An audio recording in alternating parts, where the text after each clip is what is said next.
Bom, esse livro, quando as pessoas falam assim, é uma biografia do Galileu, né? Bom, parece que é uma coisa boba, né? Vou ler uma biografia. Aí eu queria mostrar uma página para vocês, mas acho que aí a qualidade do meu escaneamento é que não ficou muito boa. Eu só queria mostrar uma coisa para vocês, ó. Esse livro, ele é organizado assim, ó. Tem imagem, e isso que está aqui, ó, é uma linha do tempo. Essa linha do tempo diz assim, lá no comecinho. O primeiro cientista que aparece, Eudóxio, 408, 355 a.C. O segundo, Aristóteles, 384, 327 a.C. O último é Ptolomeu, 150 a.C. Então tem essa linha do tempo. Aí depois tem essa frase, está escrito assim: Deus fundou a terra em bases sólidas que são eternamente inabaláveis. Salmos. E aí depois vem o texto do livro. Por centenas de anos, a maioria das pessoas pensava que a Terra era o centro do universo e que o Sol, a Lua e os outros planetas giravam à sua volta. Elas não tinham dúvidas quanto a isso, nem se perguntavam se estavam com a razão, simplesmente seguiam a tradição. Deu para vocês perceberem o que acontece nesse livro, por enquanto? Eu tenho quantos textos concomitantes? 1, 2, 3 e 4. Um que não é verbal e os outros 3 que são verbais, certo? Em nenhum deles tem informação que se repete. Nesse aqui de cima, nesse quadrinho que tem aqui no canto, está escrito assim, o sistema ptolomaico. E aqui está escrito assim, a Terra é imóvel. Aqui, nesse quadro, quem está no centro do universo? A Terra, certo? Então, que informação tem aqui? Aqui está dizendo assim, ó, Ptolomeu achava que a Terra era o centro do universo, tá certo? E que a Terra era imóvel. Aqui tem a lista de pessoas que pensaram sobre a mesma coisa, contemporâneos ou não do Galileu. Aqui tem um trecho da Bíblia. Por que tem um trecho da Bíblia aqui? Porque Galileu foi condenado pela Inquisição. Ou ele renunciava à teoria que ele inventou, ou ele morria, certo? E o que ele fez? Renunciou. E viveu confinado o resto da sua vida, sozinho, no último andar de um castelo, com muros fechados. Né? Então, por que é importantíssimo colocar a citação aqui da Bíblia? Então, vejam, nenhum dos 3 textos tem informação que se repete. Tem? Não. Então, esse é um portador simples de se ler? Absolutamente complexo. Por quê? Porque pressupõe uma capacidade, agora eu estou me remetendo àquela categoria de ontem, a uma capacidade de linguagem que é a de articular informações de diferentes trechos desse texto. São 4 textos que, na verdade, compõem um só, mas os elementos de coesão não estão explicitados, as relações não estão feitas explicitamente. A gente tem que fazer nos baseando em quê? Nisso que a gente estava conversando, no nosso conhecimento prévio. Então, se o aluno não tem, e é por isso que eu selecionei esse livro para conversar com eles, eu preciso ir oferecendo, tematizando. Então, é fácil ler um portador como esse? Tem pouquinho texto, tá certo? Quase nada, olha na primeira página, 4 linhas de texto, mais uma linhazinha acima. E isso não torna esse portador menos complexo, né? Se a gente for para outra página, olha, essa não é a segunda página, tá bom? Mas eu faço questão de mostrar uma coisa para vocês, que é a seguinte. Nessa página, está escrito assim, nesse cantinho aqui.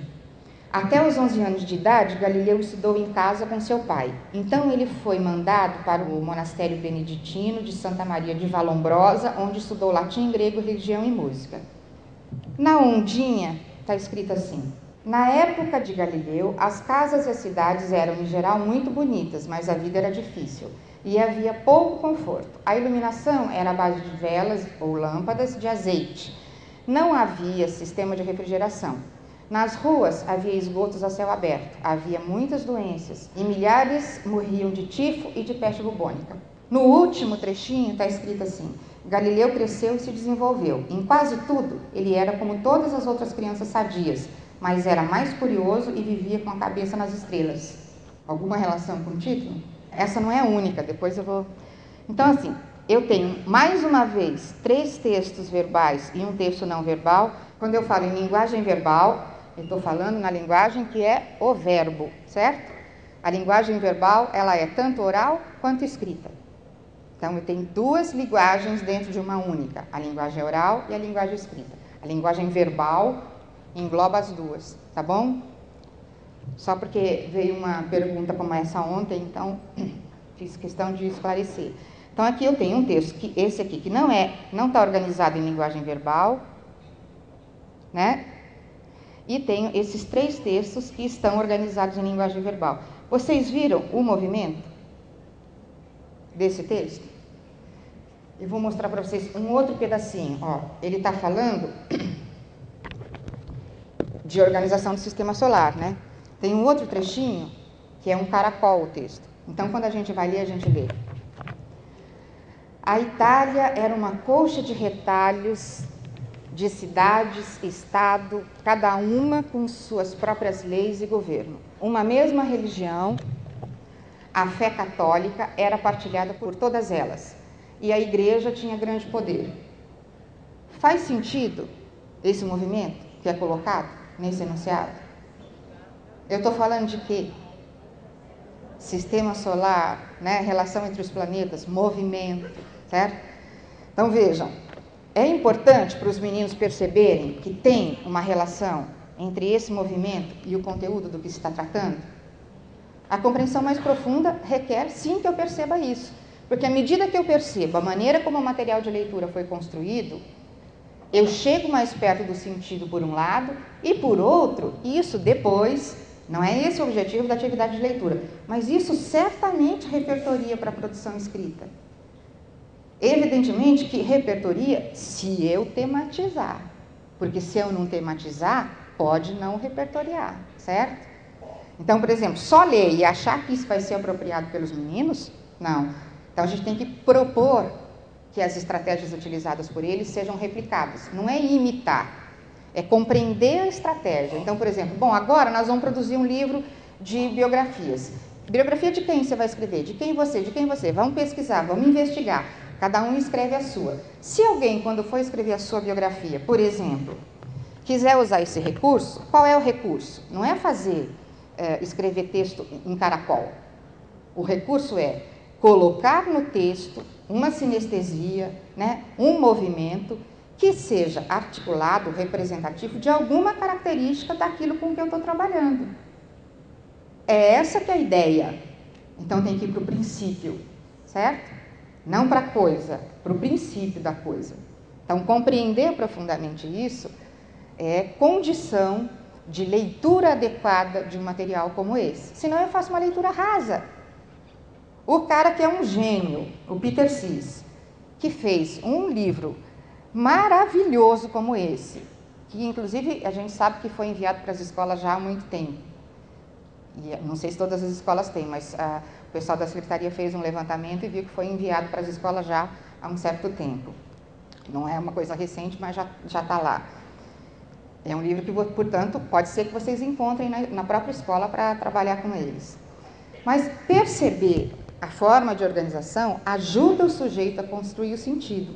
E nesse caso em especial, se eu pego um leitor principiante e um leitor que desconhece completamente o assunto, a mediação é fundamental.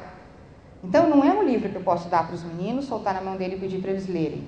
Ou então um livro que eu apresento e faço uma série de perguntas, depois de eu ter lido, faço uma série de perguntas para eles responderem. Ou um livro que o professor esquece todo o restante e se prende, como eu vi fazendo, e se prende no texto que ele acha que é o texto principal. E esquece o resto porque é penduricalho. Tá certo? Lê só a base e vai em frente, né?